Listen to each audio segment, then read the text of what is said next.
శుక్లాంబరధరం విష్ణుం శశివర్ణం చతుర్భుజం ప్రసన్నవదనం ధ్యాయేత్ సర్వవిఘ్నోపశాంతయే అగజానన పద్మార్కం గజానన మహార్నిశం అనేకదంతం భక్తానాం ఏకదంతోపాస్మహే.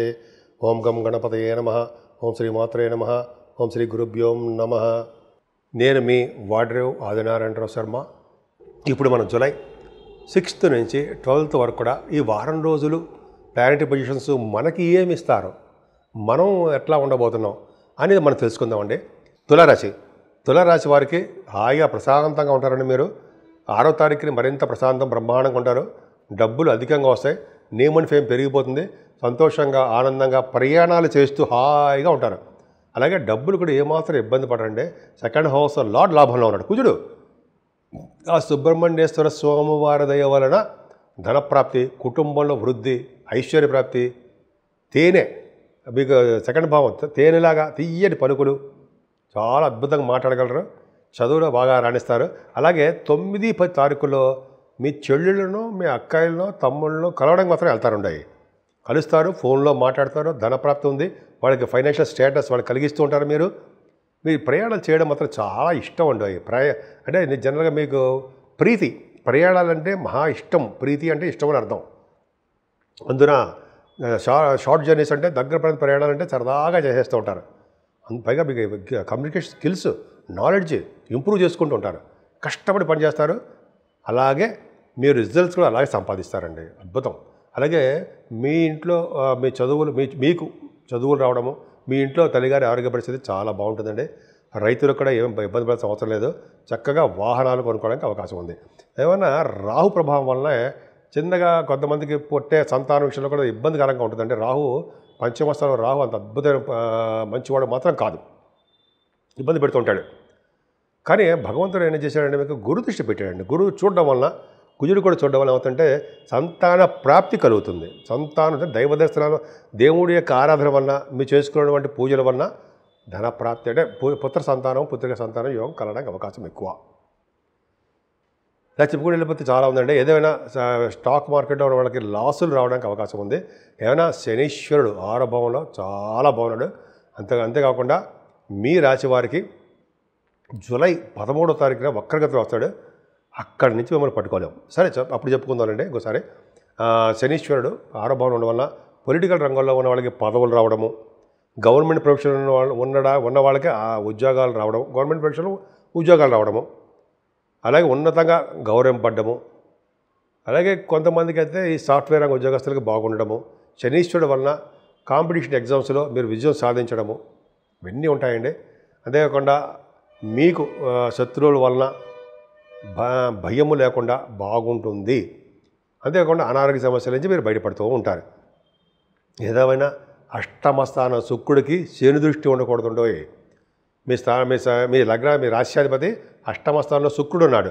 శుక్రుడికి అష్టమ స్థానం శుక్రుడికి శనీశ్వరుడు అంటే శని దృష్టి ఉంటే చెడు చూపులు, చెడు ప్రవర్తన, చెడు అలవాట్లు, చెడు స్నేహితులు ఉండడానికి అవకాశం ఉంది. ఈ నెలలో కొంతకాలం మాత్రమే. కొద్దిగా మీరు జాగ్రత్తగా ఉంటే సరిపోతుందండి. ఏదేమైనా భాగ్యస్థానానికి రవి గురుల కాంబినేషన్ వల్ల కూడా భాగ్యం వృద్ధి అవుతూ ఉంటుందని సంబంధం అంటే సమస్య లేదు. ఎందుకంటే 11వ ఇంటి కూడా భాగ్యంలో ఉండడము, మీ గురుడు కూడా భాగ్యస్థానం ఉండడం వల్ల అనంతంగా భాగ్యం వృద్ధి అవుతుంది. భాగ్యం అంటే అర్థం ఏంటి? లక్ష్మీ స్థానం పెరుగుతుందని అర్థం. మీ వ్యాపార వృద్ధి దినదిన ప్రవర్ధమానం అవుతుందని, హయ్యర్ ఎడ్యుకేషన్ విదేశాలు వెళ్ళడానికి అవకాశం ఉంటుందని, ఇంగ్లీష్ భాషలో కూడా బాగా ప్రావీణ్యత సంపాదించుకుంటారని, అలాగే మీరు తీర్థయాత్రలు, పుణ్యక్షేత్రాలు అంటారు కదా, గురువుగారితో వెళ్తారని, అలాగే నైమిసారణ్య యాత్రలు కూడా వెళ్ళడానికి అవకాశం ఉంటుందని, కలి ప్రవేశించిన ప్రదేశం ఏదయ్యా అంటే ఉందయ్యా అంటే ఒక్క నైమిసారణ్యమే. అక్కడ కలి ప్రవేశించడానికి అవకాశమే ఉండదు. సరే, అది పక్క తర్వాత చెప్పుకుందాం ఇంకోసారి. ఆ భాగ్యస్థానం కూడా బాగుంది కాబట్టి వేద పండితులకి, డాక్టర్ వృత్తిలో ఉన్న వాళ్ళకి, అడ్వకేట్స్కి మంచి కాలం అండి. అంతేకాకుండా ఈ ఆగమ శాస్త్రంలో ఉన్న వాళ్ళకి కూడా ధనప్రాప్తి కలుగుతుంది. ఏదేమైనా మీ లాభస్థానంలో బుధుడు ఉన్నాడో, మీకు భాగ్యంలో ఎలా ఉన్నాడో రవిగురులు, అలాగే బుధుడు కూడా దశమంలో ఉన్నాడు. 9th house lord in 10th house. ఎక్కడే మీ జాతకంలో చూసుకోండి. 9th house lord in 10th హౌస్లో అంటే భాగ్యాధిపతి రాజ్యస్థానంలో ఉన్నాడు. అంటే మీకు బాగా నేమ్ అండ్ ఫేమ్ బాగా ఉండడము, చేస్తున్నటువంటి వృత్తిలో బాగా డెవలప్మెంట్స్ ఉండడం జరుగుతుందండి. ముఖ్యంగా బిజినెస్ రీత్యా, ఎందుకంటే 10th హౌస్ లార్డ్ చంద్రుడు అయ్యాడు.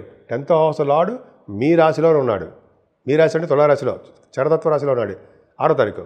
10th హౌస్లో బుధుడు ఉన్నాడు. అంటే మీ వ్యాపారాల రీత్యా, ఉన్నతమైన చదువుల రీత్యా మీరు విదేశాలు వెళ్తారు. మీ ప్రొఫెషనల్గా బాగా డెవలప్ చేసుకుంటారండి. మీ ఉద్యోగాల్లో బాగా మార్పులు వస్తూ ఉంటాయి. బాగా అంటే ప్రైవేట్ రంగ ఆర్గనైజేషన్స్లో బాగా డెవలప్ అవుతారు. కర్కాటక రాశిలో బుధుడు ఉన్నాడంటే విష్ణువుని పూజించడం వలన, విష్ణు సహస్రనామాలు చదవడం వలన అద్భుతమైన ఫలితాలు ఉంటాయి. అంతేకాకుండా కుజుడు లాభంలో ఉన్నాడంటే నిజంగా భాగ్య రాజ్య లాభస్థానాలు 6వ భావం శని. ఇంకేం కావాలంటే మీ రాశి శుక్రుడు రాశి వారికి, వృషభ రాశి వారికి, తులారాశి వారికి వీళ్ళిద్దరైనా మేము అందరం వద్దా అంటే అంటే చెప్పేది ఏంటంటే అంత అద్భుతమైన ఫలితాలు మీకు బ్రహ్మాండంగా ఉన్నాయి. పైగా లాభంలో కుజకేతులు మాట్లాడండి. అంటే మీకు 4 గ్రహాలు 4 భావాల్లో యోగించట్లా. మా 4 గ్రహాలు ఏంటి, 5, 6 గ్రహాలు మీకు బ్రహ్మాండం యోగిస్తున్నారు.